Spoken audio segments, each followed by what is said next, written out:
Hey, everybody. This is your Cyber Path. We're the podcast that helps you get your dream cybersecurity job. I'm Kip Boyle. Wes Schreiner's here. He's the co-host, and we are experienced hiring managers of cybersecurity professionals. And what we're here to do, again, is to help you get your dream cybersecurity job. Now, this episode is available as an audio-only recording. If you would like it, just go to your favorite podcast app, search for your Cyber Path podcast. We're in there. And if you're on YouTube and you're watching us right now on video, that's great. And if you're listening and you want to watch, because we do have some visuals that we're sharing, just go to YouTube and search for your Cyberpath podcast.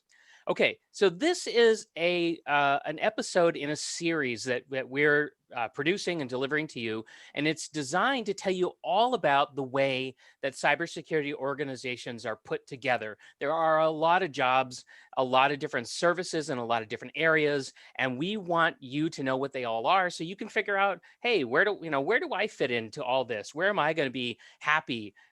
Spending such a huge part of my day, such a huge part of my life. Where's a good fit for me? So we want you to find your dream cybersecurity job, and that's what we're up to. And today we're going to focus on the governance, risk, and compliance part of the organization. You'll hear that most often referred to as GRC. And today we're going to explore GRC with the help of a guest. And Wes, would you please introduce our guest? I am excited to introduce today. Today we have Shan Sankaran, who is joining us from Walnut, California. He is a serial entrepreneur and hard worker. Our paths crossed about 15 years ago at Microsoft. Oh, sorry, let me give you a slide here. About 15 years at Microsoft, where he was a security engineering leader. He has been running his own company the last few years in the governance, risk, and compliance space. He's built a SaaS GRC tool. And I'd love to hear a little bit about it from you, Shan. We're going to call you Shan, is that right? Because if we call you Shan Sankaran, you're a guy who gets things done. And if we use your whole name, we'll be still saying your name while you're already doing things. And so we're going to call you Shan, and it's going to be a lot of fun. Oh, we're a bunch of ugly Americans. Sorry. That's the name Wes and our team gave in Microsoft. So I have been used to this for almost two decades now. It's been good. Cool. So tell us a little bit about you, sir. Sure. So I think it's been a good kind of couple of decades of journey in cybersecurity. So maybe the initial first part, I was with Microsoft and IBM, great entrepreneurial learning with folks like you and many others, Wes. So I think what I learned is pretty much the application security world. And then in IBM, I had a couple of interesting stints towards security architecture and compliance and controls. So after these 3 stints, went to work as a chief information security officer for a brief stint with the e-commerce platform. So that's when I was trying to procure a governance, risk, and compliance software for them to automate cybersecurity processes like ISO 27001, PCI DSS. I couldn't buy at sub $50,000. I thought that must be an interesting opportunity to jump ship and build one. So that's how this whole journey started for Fixnix. It's been 8 years of journey, bootstrapping. I think it's been a phenomenal, great bootstrapping journey along with my co-founder, Kyle Willie. She used to be my wife, and kind of she has been helpful, very kind of to help me found this company to kind of scale till here. Yes. That's excellent. And we can find you at www.fixnix.co. Yep. You've got a great thing going on there with the GRC SaaS. I look forward to seeing how it grows and changes the marketplace. Definitely. So when I met you, you were already a very successful security engineer. How did you get your start in cybersecurity? What was your first big break? Sure. I think in Microsoft, I was a database administrator, and then I was a security liaison program manager. So I was started interacting with the cybersecurity team internally. So in one of the teams in India, Microsoft India. So I think when the security team wanted to set up their shop in India, so that's when I think they touched base, and then I was mandated to set up a application security team of engineers to test all the internal web applications. That's how I joined that application security world, and then there is no looking back. It was a great entrepreneurial learning where I need to sell security to the rest of the world internally to all the Microsoft folks, where we were charging almost $150 per hour to rest of the teams to get their applications tested or hacked before it goes to the external world. So that was a great learning. I think it was a very high performing team, and I think I learned a lot from those guys. What is security, and then kind of that got fascinated towards cyber security others. Okay. It's a fascinating field, and that was early on in the growth of the field. Yeah. So Shan, you started as a database administrator. Is that what you said? Yeah, that's right. So Okay. That's how And I started my career. yeah, that's a really common thing for people to come into cybersecurity from another IT job, right? That's a very common path. Yeah. So in fact, I kind of joined Microsoft as an intern. I have had exposure towards network administration, database administration, or whatever, system administration, nothing except programming. So I was all on the DevOps side, or whatever now off late, DevSecOps, it's called as DevSecOps. So I was on the other side of the world, trying to fiddle around with the systems, etc., except building it. So I think that's what got fascinated towards security. Kit. Cool. Thank you, sir. All right. So I'm going to remind our audience, if you're listening in audio only, you don't get to see this, but if you're on our YouTube channel, you can see the visual. And this is the placemat we're using, the map, the roadmap we're using to describe a security organization. To remind you, if you don't recall this, check out one of our earlier episodes where we introduce each piece of this diagram. Understand that the center is your cybersecurity organization. You've got 4 large portions or organizational units inside your cybersecurity org. And then you've got 15 domains, and each of those domains then has individual teams. Each of those teams is responsible for specific service catalog line items. Your common security service catalog has 23 common security services, and that's just too many to take on in one episode. So we're going to jump into just a specific area this week. We're going to focus on that top left, the governance, risk, and compliance space. Now, governance, risk, and compliance sounds like it's GRC and it's all one thing, but actually there's 7 different unique services in that service catalog, and I think as we talk today, you're going to see there's a lot more going on inside there than you might have expected. Right?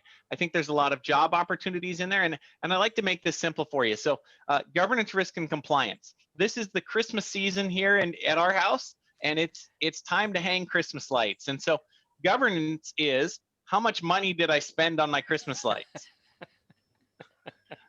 Risk, show me the receipts. Show me your receipts. Yes, exactly. Risk, and was it against my budget, or did I go over budget, right? And I'll tell you, I did go over budget this year. Risk is, how high is the ladder you're going to climb to hang those Christmas lights? And compliance is, are they hung in time for your wife's party? And so, so that's the difference between governance, risk, and compliance that we'll be taking on today. So in the terms of Christmas lights. So simply put, and that means that if you ladies and gentlemen, you know what you need to know. If you're pressed for time, you don't need to watch anymore. But if you have a few minutes, stick around. There's going to be some interesting stuff along the way. Let's see what we've got. So I'm going to dive deeper into that governance, risk, and compliance space. We're going to call out each of the security services in that service catalog. So number 20 is governance and PMO. When I think about governance and PMO, I think about setting the budget for the organization, setting not just the GRC, but for the entire security organization. I think about governance. I think about the staffing levels and planning for staffing, for year-over-year planning and staffing. I think about reporting, right? We can actually, that'll be a later one. So I'm going to save that one for just a minute. I also think about, this is your PMO. This is your project management office. Your PMs here do the work of executing the plan and the roadmap for next year. Now I may want to upgrade my SIM. My SIM is not part of my GRC, but the budget money and the PM are going to come from my governance organization to support the SIM upgrade. Yeah, I like to think of these things as like, is what are we going to do to change? Right? This is like, how are we going to change our organization? How are we going to adapt? How are we going to keep up? Right? And how do we do that in a organized fashion? This is an area that is a big touch point for all other parts of your security organization and your business organization. Governance and PMO is how you get things done. understand you don't control most all of your resources. Your project management office has to tentacle out into all parts of your organization, your infrastructure teams, in order to deliver on the commitments we've made. Yep, that's right. And they're going to make sure that, hopefully they're going to make sure that people aren't overloaded, right? That they're not 150% allocated to all kinds of different projects, because that's just a recipe for burnout and failure to delivery. So I'm going to jump to the next one. 21 is policies and standards. Now, I wish this were number one, because this is where all security begins, right? We have an expectation that everybody should do it according to a certain level of security. But if we don't write that down and manage that expectation across the organization, then nobody really knows what that expectation is unless we've written it down. Mm-hmm. So all security flows from your policies and standards. On the first one, Wes, in fact, on the PMO side, I believe that usually the organizations have the project management standards. In fact, of late, I see they are also looking at how the integrated management system standards, like be it quality, environment. I think they started off late including the cyber security management system also along with the PMO's project management framework of the organizations. So I think very well it goes into the organization central piece of the PMO itself.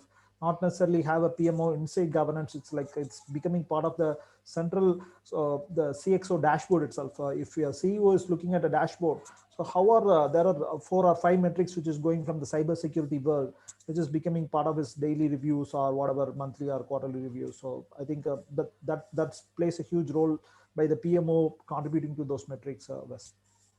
I think you're exactly right, and I'm actually going to call that out as number 22, management reporting.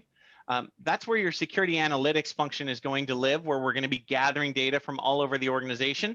That's where we're going to define our KPIs for how do we want to measure our own security organization, and that's where it rolls into your CXO dashboard, and also reporting to the board, right? Here is what's going on in our risk world. Here's what's going on in our security world.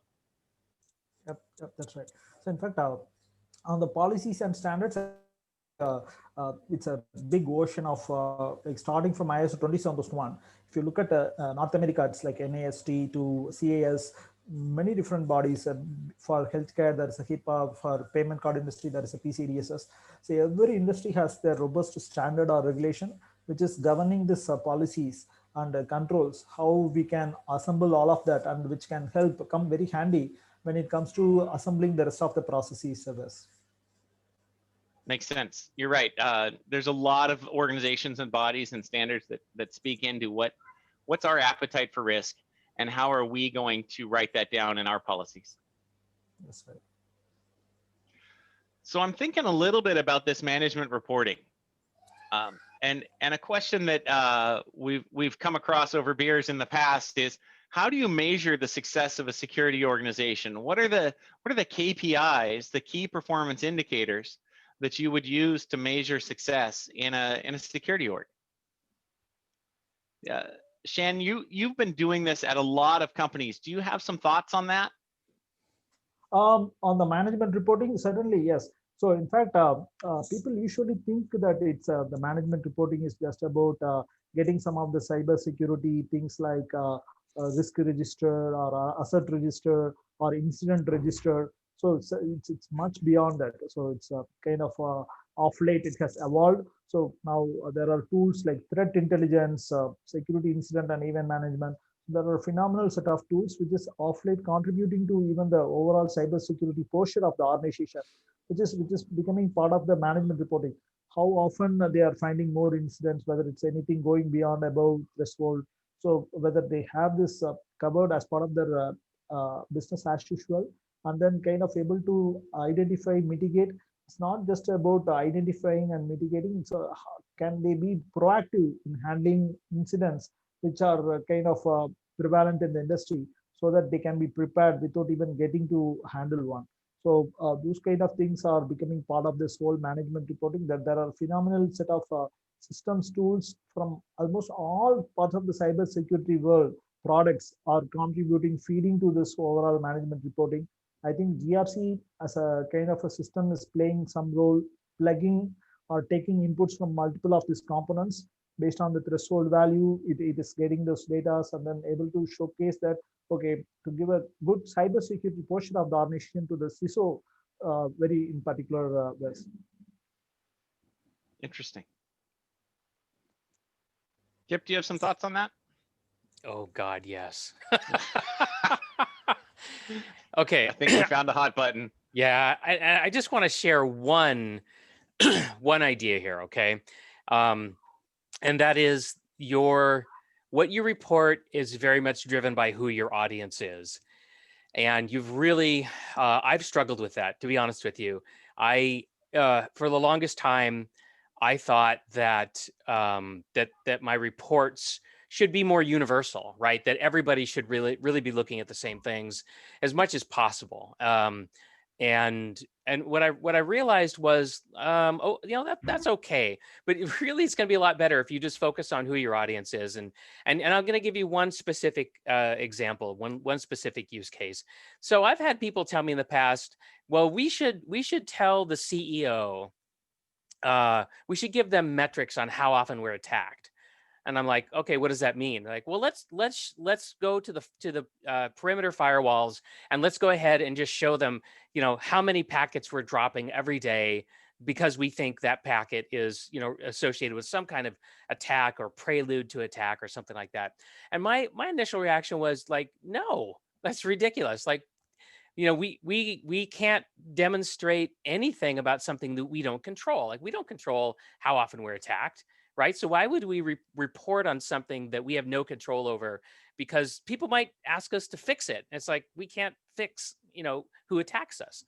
So that was kind of my thinking for a long time. And then somebody came along recently and challenged me, and it was really hard. And I just have to admit that I think I've agreed that actually it can be useful to tell CEOs and other members of the C-suite just how often you're getting attacked. Because here's the thing: if you do a really good job at dropping all those packets and all the other things you do to defend, right? All the malicious code that you block and all that stuff.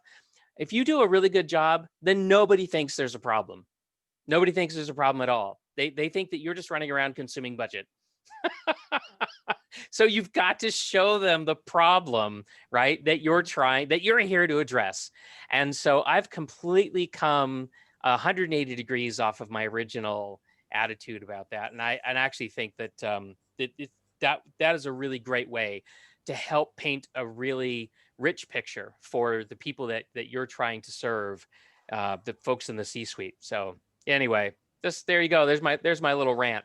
I'm hearing confessions of a CISO right here, and the apology that he just issued to all those who used to work for him. That's right. The whole cybersecurity thing is just a insurance, like a car insurance, right? Till you meet up with an accident, nobody realizes the value of it. Yeah. No kidding. Yeah, the insurance angle is is a good one. And in fact, I use that now as a small business owner, as an entrepreneur, when I meet somebody, a potential customer, and I start talking with them. And if I start to feel like I'm selling life insurance to Zeus, I just shake their hand and move on. Yeah. Because if you're immortal, you don't need what I got. No. And that's awesome that you're immortal. That's tremendous. Well, I'm going to keep us moving here. We're going to learn a little bit about cyber risk management and third-party and vendor risk management, just because that's our next piece is risk.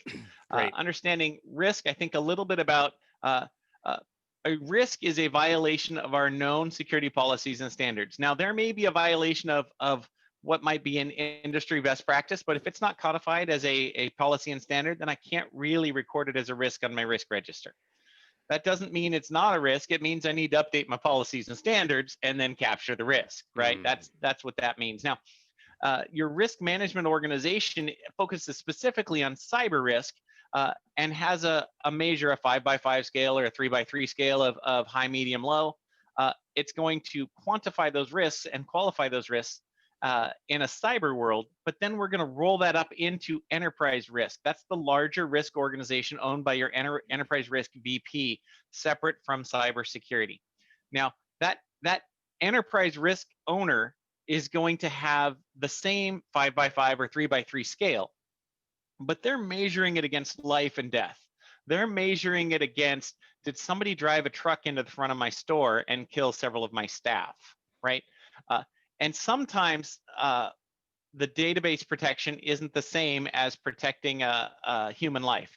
And sometimes actually it is, right? It kind of depends on the value of the asset that we're addressing right now. Yeah, So it can be, right? If it's a database of dosing for medicines, or how yes. deep the gamma knife should cut. Yeah, then we very much have a life and death situation. And so understand, enterprise risk is taking into account all of physical and cyber risk and every other risk as they evaluate even the supply chain risk that we've looked at lately, right?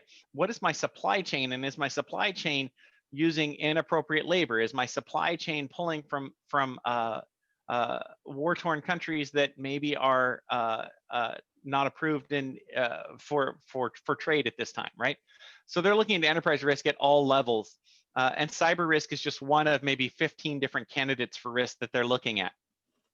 Then that risk is then rolled up to the board as this is what the risk is to our organization. That appears in your public reporting if you're a publicly traded company, and that's how we handle risk as an organization.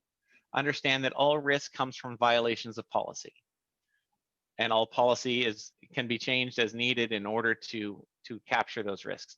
The second part of the cyber risk organization is the third-party risk management, right? We've made a promise to our customers that we're going to treat your data, your assets, the things that you've trusted to us with appropriate care and concern, with a proper security controls.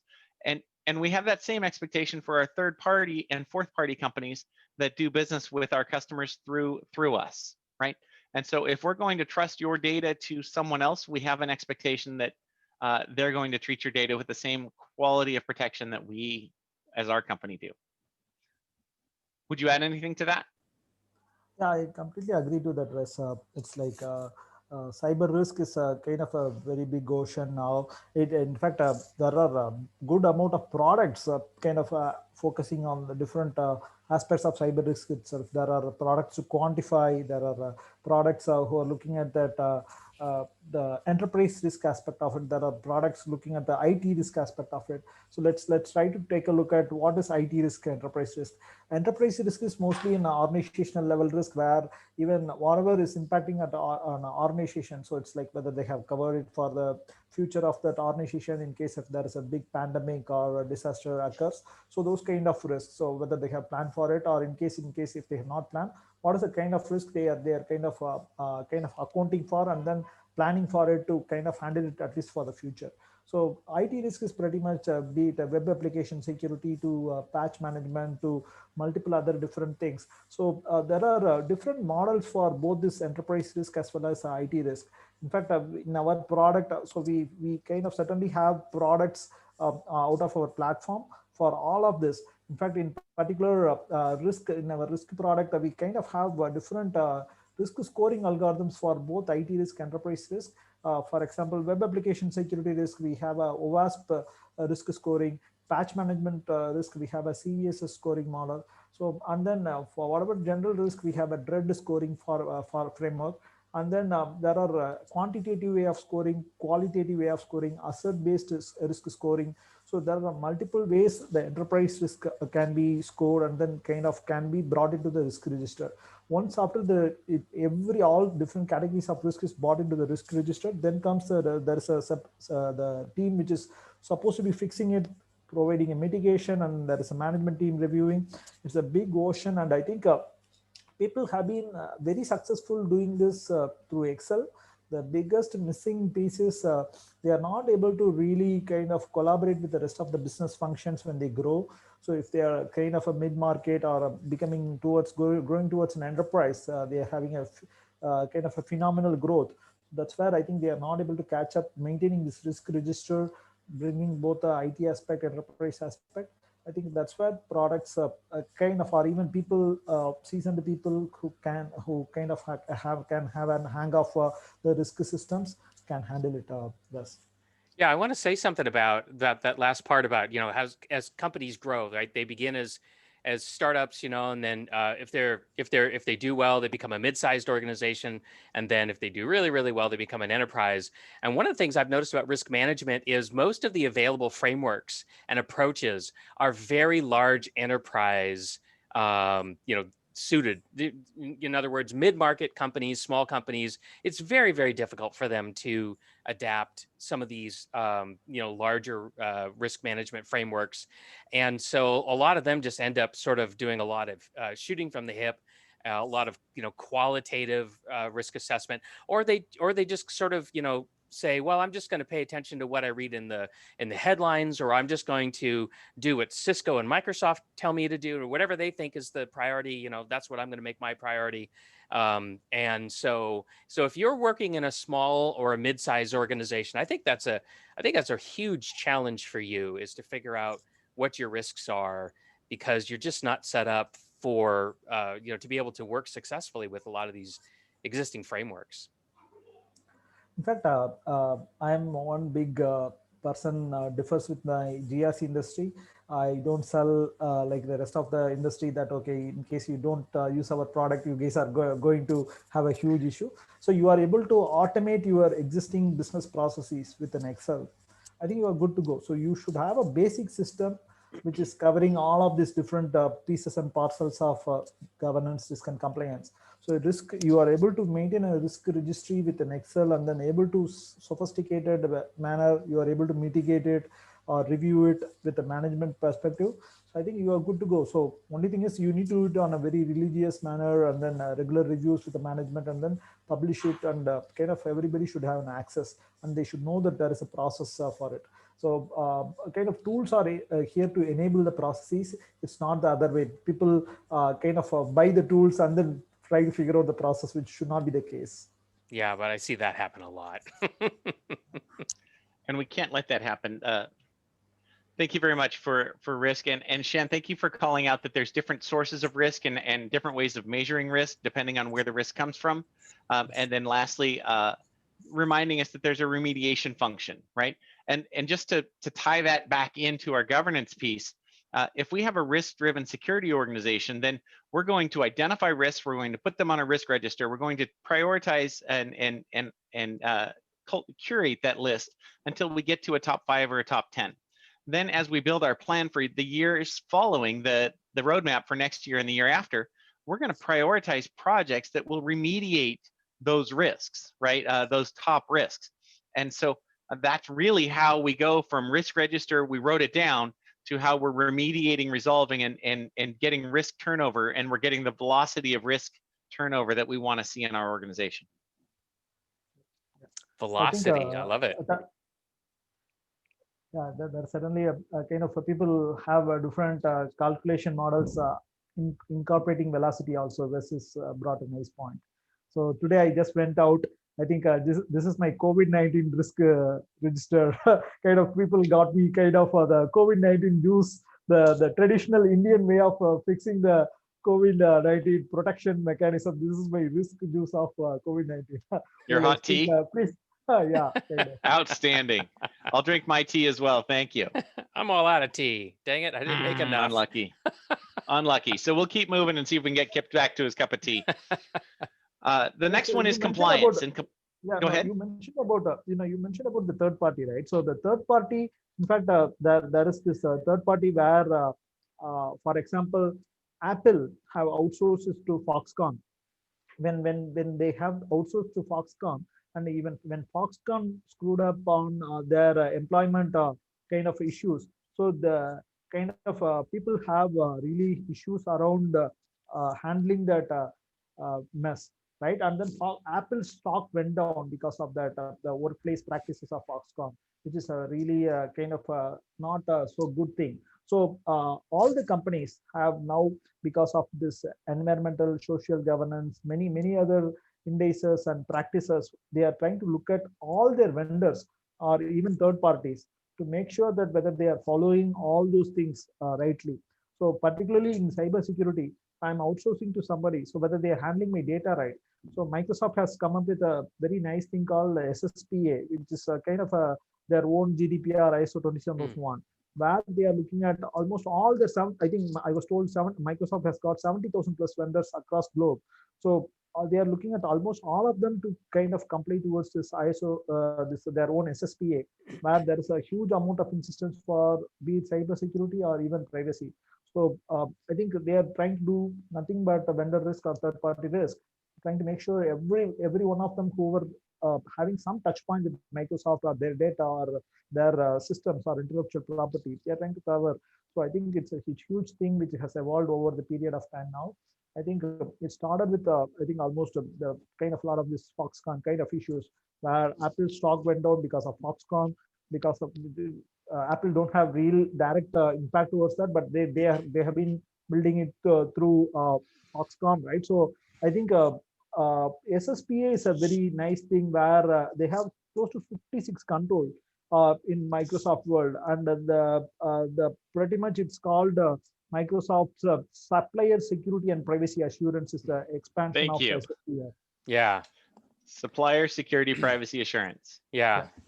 Now, if you're on the receiving end of SSPA, like if you're a vendor to Microsoft, and this is true for all kinds of large enterprises, they have third-party risk management programs of all different types. But if you're working in a mid-sized company or in a startup, and you're trying to do business with a large enterprise, and there's a a cyber risk component or privacy component, you're going to get crushed. It's going to be like a mouse dancing with an elephant. It's really, really hard. So just the best answer to that is to look at your attestation of compliance, right? Your SOC, your SOC 2.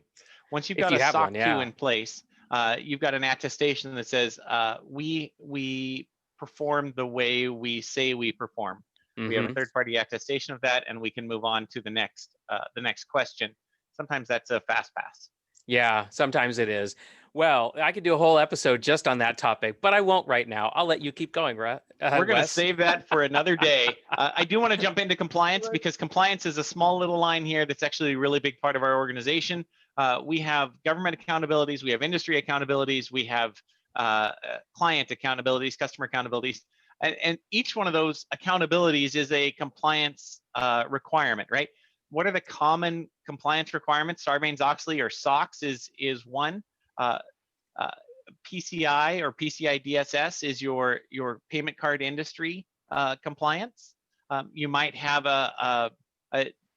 in the US a GLBA, right? The Graham-Leach-Bliley Act is your banking compliance. You might have a HIPAA compliance for healthcare. You may have a child marketing compliance if you're marketing to children under 13 years old.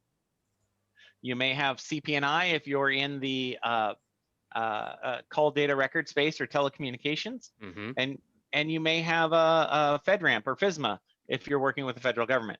Yeah, or DFARS. That's just a short list. Yeah, there's all kinds. It depends on your industry and all kinds of other things. But one thing I tell people when you're working in cybersecurity is get a clear, definitive list of what it is that people are expecting from you in terms of laws and outside regulators or industry self-regulation. Be clear about that. Don't wonder. Your legal team is your best friend in figuring that out. And once your legal team has helped you define what you're accountable to, then delivering on that is your role. Yep. In fact, I believe there are standards like CSA star, and there are even regulations like ISO 27701, which is towards privacy information management, and the privacy things like the GDPR or California Privacy Act. Many other things are really evolving. I think it's for good. I think people are really overwhelmed about frameworks, regulations, and the international standards. They don't have any clue. A lot of times when they are kind of in the startup space or even a growth phase, I think they don't have any clue. So most of the times they kind of get called by one of their customer or a large enterprise partner or a vendor, ask them get certified on ISO 27001 or GDPR or NASD. That's how I think they start their journey. I think, but when it comes to mid-markets, they have pretty much at least some sorts of legal team, at least who figures out that they need to comply towards this, and then they put some basics of it. I think it's certainly things are evolving. I'm very glad. I think industry is taking it in right spirit instead of just getting a namesake stamp for kind of getting that certified of late. Excellent. We could go a long time on compliance. I'm going to leave that one there and leave Shan with the last word on that one. It was a good one. Yeah. Because my favorite is coming up next. Security awareness and training is by far, in my opinion, the most important piece in the entire security organization. This is where we're teaching our organization the culture of security, right? Every developer that ever went to school learned and took a security class in their development degree program, but it seems none remember any of them. And so our role as security awareness and training is very much reminding you of the bare knuckle table stakes of how do we protect our environment, how do we protect the data, how do we keep the promises that we've made.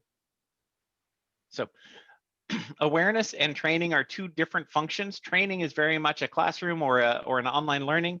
Awareness is much more about a poster on a wall saying change your behavior or don't let somebody follow you through the door. Both are valuable. It's also part of your October Security Awareness Month, which is your big month in the cybersecurity space. And it's probably the one thing you have no budget to spend on. Unfortunately, that's what I normally see, is that this area, which is so important, is often completely under-resourced, and the people who are responsible for it don't come to it with the heart of a teacher, and they don't like dealing with people. What are we doing? Oh my goodness. Yeah. So anyway, some of the things. But I slightly differ of late, Kip. So I think people kind of considering COVID-19 kind of situations. Think about a bank. Okay, right? They used to have 100,000 people working out of their huge walls. Now they don't have walls anymore. It's like everybody's working out of home. So yeah, they are hell scared, and they are certainly highly investing on training and awareness. I think that's a phenomenal change which I'm seeing with respect to industry. They're doing phenomenal amount of things. So let's take an example like a phishing training, right? So you know about all the ransomware, etc. stuff, right? So where people send you some kind of a phishing mail to the whole corporate world with a kind of a different kind of a messaging, and then try to get at least part of them, and then infect the corporate network with a kind of a ransomware so that they can get the corporate data. So I think banks are really worried about it. A lot of this highly regulated industries allowing their employees to work out of their home, they're worried about it. Despite having a virtual desktop infrastructure and a VPN, all these kind of controls, still they are hell scared. Because people go off network all the time, and then they use their same corporate device for their personal things. They kind of, now they have their kids banging them, kind of they try to do some bunch of even kids class in the official infrastructure, right? So now the thin line between that office and home has kind of gone down. So it's like people are heavily investing, particularly like things like phishing training, where they try to kind of they send out with a kind of a very planned kind of a stuff. They kind of send out mails to almost all of the corporate infrastructure, and then they try to see how many people get misled and then try to click that link, which is not a good thing. And then there are a lot of startups in the space. There are startups like KnowBe4 who have raised hundreds of millions of dollars, doing phenomenal amount of things in this training and awareness space. I'm very glad things have moved, and I think you guys must be knowing the shift left, right? The shift left, which is happening in the cybersecurity world, where people are trying to see. So you are in a life cycle of developing software or doing things. So how you can start thinking about security in the leftmost corner of your whole journey, which is like the envisioning part of the journey, right? Wes, you must be able to remember our old days of Microsoft, where I think in Microsoft, there was a concept called secure development lifecycle, right? Yeah. Where that SDL, the SDL is the new, I think, old wine now put in new bottle, which is nothing but shift left. So I think everybody is talking about shift left, where how can be it not only software development, be it anything. So how you can think about cybersecurity from the start of this. So where training plays a huge role in this shift left or any new initiatives, Kip. No doubt about it. No, I agree. I absolutely agree. I just don't see it often, given the resources it needs to succeed. All right, so let's see where we go from here. We've got the 7 services, and we went long on those, but I think it was worth doing. I think we learned a lot there. Yep. As we jump into the next slide, we get to see the common functions and tools we might expect to see in the GRC space. Unfortunately, PowerPoint is the first tool in use in the GRC space. And I think that's because this is very much a business-driven function, right? You don't have to be an application security specialist in order to be able to quantify risk. In fact, it's very much business language when we're understanding risk. And that's very much a business analyst role, not a functional or technical analyst role. And so PowerPoint is our tool that we use to communicate what's going on in our security business with the rest of our business. And this is a big business touch point. We need to use business language. And so that's why we see the PowerPoint. The governance risk compliance tool is right there, number 2. And Shan, you can tell us about fixnix.co and how it helps solve that problem for the mid-market companies. That risk register is critical, because this is where if it's not written on the risk register, we didn't really find it. And once it is written on the risk register, it is accountabilities of our board to be aware of it and to accept or remediate that risk, right? We've also got a training platform, an analytics platform, and project management platform going on inside our functions and tools. Inside our processes and standards, we've got a policy review board. This is where we make changes to our policy. We don't do it in a vacuum. We don't do it alone in an ivory tower. We make our policy changes with the consensus of our organization. We also have risk questionnaires where we understand and quantify risk, a risk matrix for scoring that risk, and KPI reporting come out of this area. Anything you guys would add or change on there? I think you pretty much covered almost everything. So I think in the GRC tool spectrum, I think that there are aspects like some of the physical security aspects like business continuity, disaster recovery, kind of multiple bunch of things come. But if GRC is end of the day, of late, it's a platform where you can get multiple processes automated under the platform. So I think it's much beyond a tool of late. I think that way, I think that covers every pretty aspect of it best. Thank you. You know, Wes, I would, there's one tool we should have put on the list that didn't make it on there, Excel. So much of this work is still being done through spreadsheets. It is very much so. And a lot of our internal security relationships for the GRC team, we need to be getting our information directly from our incident responders. We need to be getting it directly from our IT project assessors. We need to be getting it directly from our security test team. So our GRC function needs to be directly and embedded inside our incident response, project support, and testing teams, so that we're getting real live what's going on the ground data. And then that policy administrator, right? That policy administrator is your best friend, not just for security policy, but for organizational policy. And so those are the internal security relationships. I think I have a small observation to make here on the analytics side of it.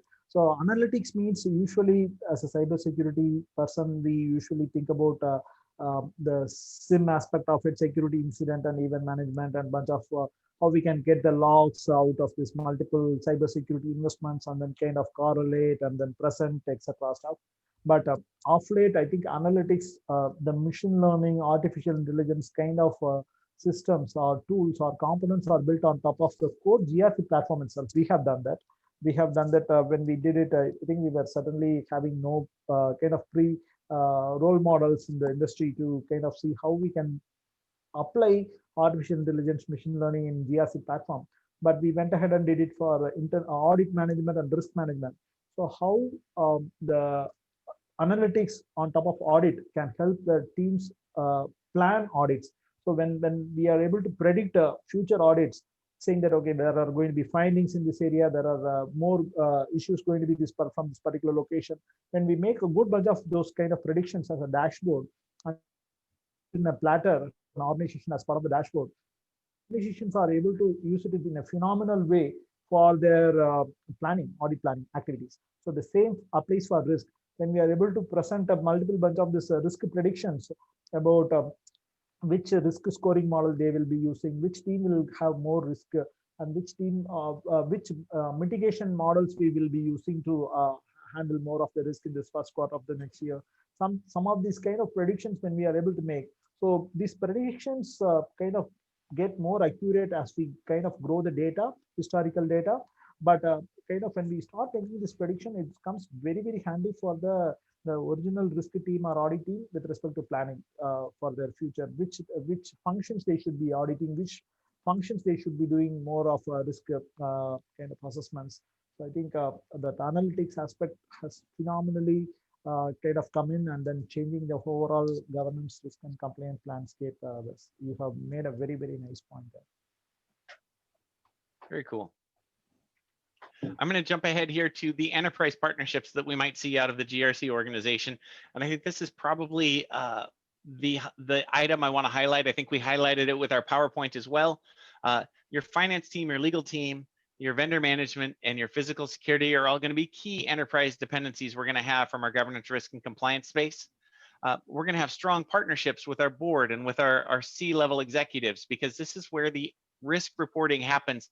This is the what keeps you up at night question from your security. This is security's answer for what keeps you up at night. And we really need to curate that to our top 5 or top 10, and then really drive those to remediation. We also have strong partnerships with our enterprise risk we talked about, with our IT teams for policy, compliance, and project interdependencies. And then we talked about training and communications. Anything you guys want to add here? I'm going to jump ahead because I know we're tight on time and we've got a lot more content we want to get through. So I do want to call out. I have one observation in this previous slide. So the observation is, I think we used to have this very famous debate in the cybersecurity world. How can we make the chief information security officer report to a CIO, so or CTO, which used to be a very, very, very famous debate. The ideal world, CISO should be reporting to your CEO so that he have the complete independence with respect to cybersecurity, right? If we go ask him to report to technology or IT, so he may not be able to question them. So that's a usual thing. I think it's going on for decades, and I think industry has changed now. So the same thing with respect to governance, risk, and compliance. So a lot of times, ideally speaking, in ideal world, it should be a separate organization. According to think tanks like Open Compliance and Ethics Group, which is one of the famous think tank in the governance, risk, and compliance space, OCEG.org. So, but what we find is, in reality, is people kind of align the whole GRC under legal or finance, at times even under security, or even under kind of IT. So they have one manager. If you don't have a CXO, compliance officer, chief compliance officer type person, or a risk officer type person, they end up aligning under IT or security or even finance or legal. Certainly, I think they are supposed to be the collaborators. They are not necessarily, ideally speaking, we should be reporting the whole GRC organization. So that's an observation I have. As let's go get ahead. Good stuff. I want to call out that if we were looking at this organization as a GRC staffing organization, this is probably 16% of our headcount of our overall security organization. And you can, if you've got the slides or if you download the slides, you can see in detail where that staffing is going to align. Additionally, you're going to see about 20% of your overall security budget is going to go into this organization. Wait, 16% of your staff and 20% of your budget? Why is that? Great question. I'm glad you asked. Because 10%, so half of your GRC budget is actually seed money for remediation of problems in your organization, right? So I see a problem over in my container space. My container team doesn't have budget or schedule for that to be remediated this year. I need it remediated this year, and I can drop some seed money in there to help incubate that project and get it started. So that's a little bit about how we use that seed money in our risk space, and that's how we got to 20% of our overall budget. Thoughts on that? I think I completely agree. But only thing is, in reality, people always think that whatever investment they are making towards cybersecurity or risk or compliance as a cost center, I think which should be changing. I think because it's as I said before, it should be an insurance for the organization about their reputation. So in case if they don't invest, they are going to get screwed up. Their some of their data may be out, and their brand value is going to go down, or their stock market or market cap. A lot of these issues are going to happen. So certainly, this is an insurance they should make. Kind of to protect themselves from the future attacks. As we look at what are the available career opportunities in the governance, risk, and compliance space, there are several senior positions that you can transfer into, right? You can get a senior project or program manager. You can get very senior business risk analyst, and you can get very senior compliance and analytics leads, right? This is not a commonplace for IT professionals to transfer into, unless you're a business analyst, an IT business analyst transferring into the risk, governance, risk, or compliance organization. Now, this is a great place for entry-level positions. That person looking for their first job, their internship, their 0 to 2 years, and their 2 to 5 year roles. The person can be a policy administrator. We've got a lot of opportunity for project management, for risk analyst, and for third-party risk analyst, because that's done in the business language, right? You don't have to know everything about IT. You need to be able to write down the salient parts of the technical risk into a way that your business can understand and quantify that risk alongside you, right? You've also got your compliance and analytics analysts, and you've got your security awareness trainer, project manager, and analyst. So those are all areas that you can step into from an early career perspective and be very successful in this organization. How would you guys add to that? So in fact, I would add internal audit as a function. There are internal audit associate kind of roles, which is also a great role, where you know some set of basics about some of the standards and frameworks. So almost all of the big four, all this EY, PwC type. So you certainly have a lot of roles there. They kind of do a lot of work, phenomenal amount of work in the space, helping even Fortune 1000. So kind of there are a lot of amount of roles in that audit space. Eventually, you can get yourself into the CISA, CISM, kind of a different certifications, graduating yourself towards a process person, process framework person, and then which can help you become an internal auditor or a kind of an external auditor. A lot of those kind of audit roles, very senior audit roles. I think eventually you can get to your even CPA, and then you can become a SOC 2 kind of an audit kind of even function. So that's a phenomenal career out there in the audit world, along with the risk and compliance. Very much so. You know what, Wes? Just real quick, one of our most successful students, he crossed over into GRC. He was actually in the accounting department, and he had a lot of really great transferable skills he didn't even realize. And he went over into the cybersecurity team, and now he works in the governance, risk, and compliance space, and he loves it. He's having a ball. If anybody wants to learn more about Steve, who did this, you can just go to yourcyberpath.com/Steve, and we've got a little write-up of what he did. So check that out. Excellent. But there are bodies like Open Complaints and Ethics Group, which is a think tank in this GRC space. They have a certification called GRC Certified Professional, GRCP, which also can help us get into any of this career in the whole GRC gamut. Good advice.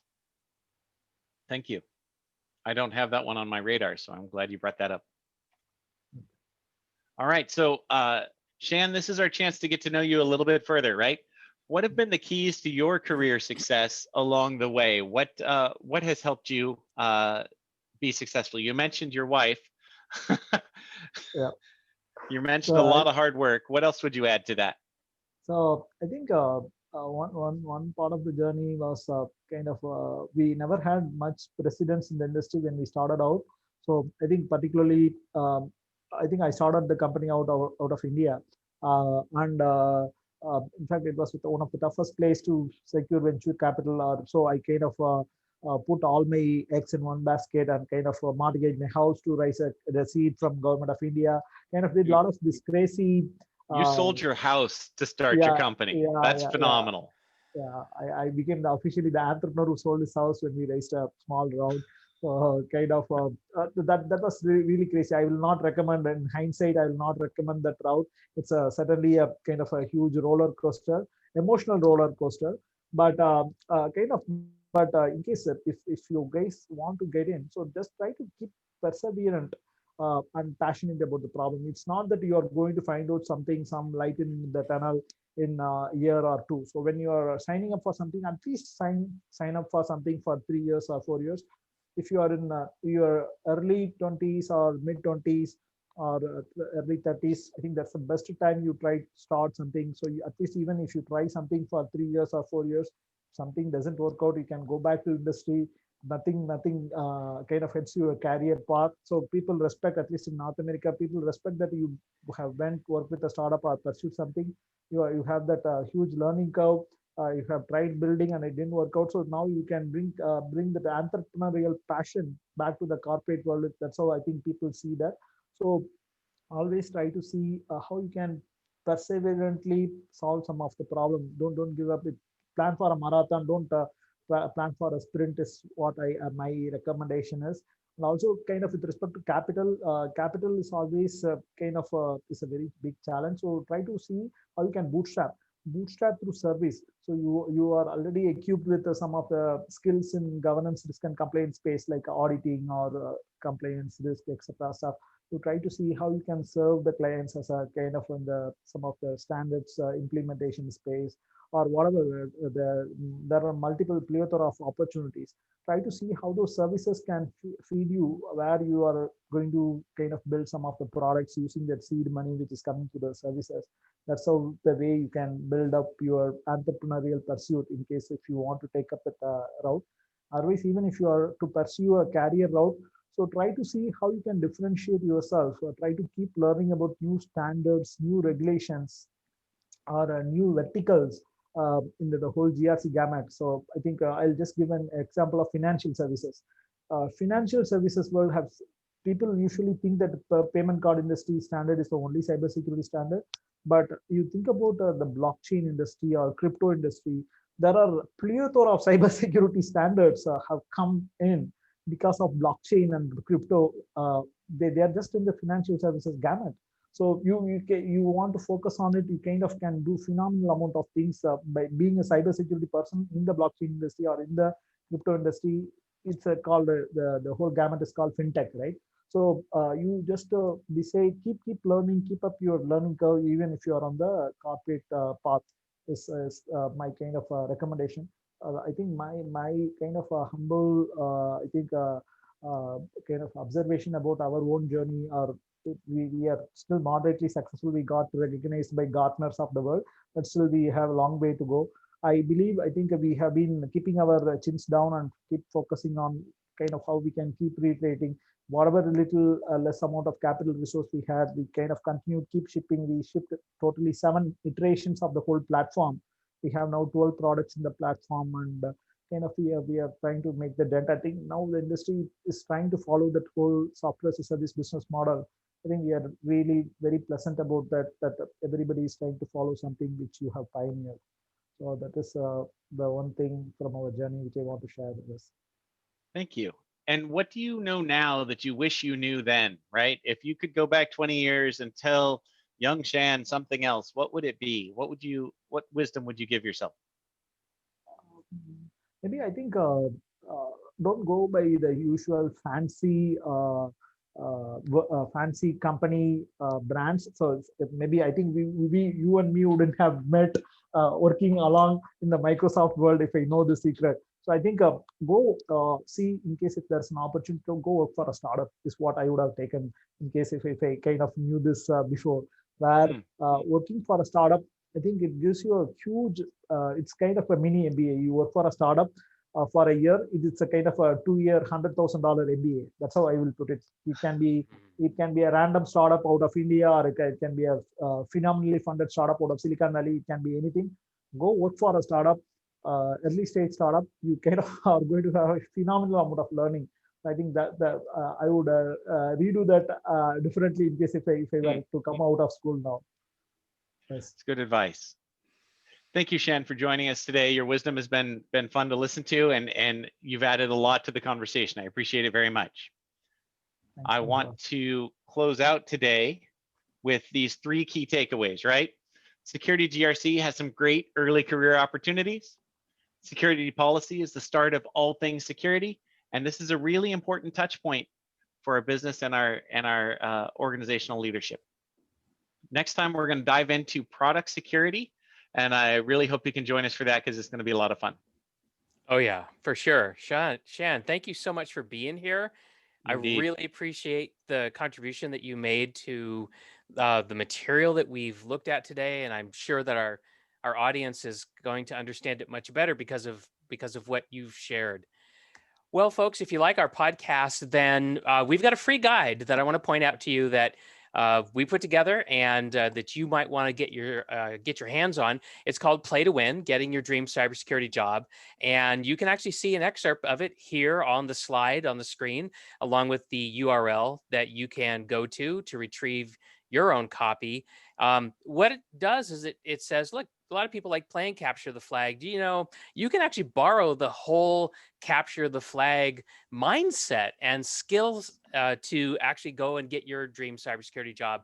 And that's what this guide does. Is it takes you into a different headspace on how you should actually go out and hunt for your job, not just passively wait for job listings to show up in your inbox. That's not the way to do it. The way to do it is to get out there and actually track down the job that is going to be a great fit for you, and tell people that you're a great fit for that job. And this visual guide, 20 pages, is gonna help you do that. So go to yourcyberpath.com/PDF and grab yourself a copy.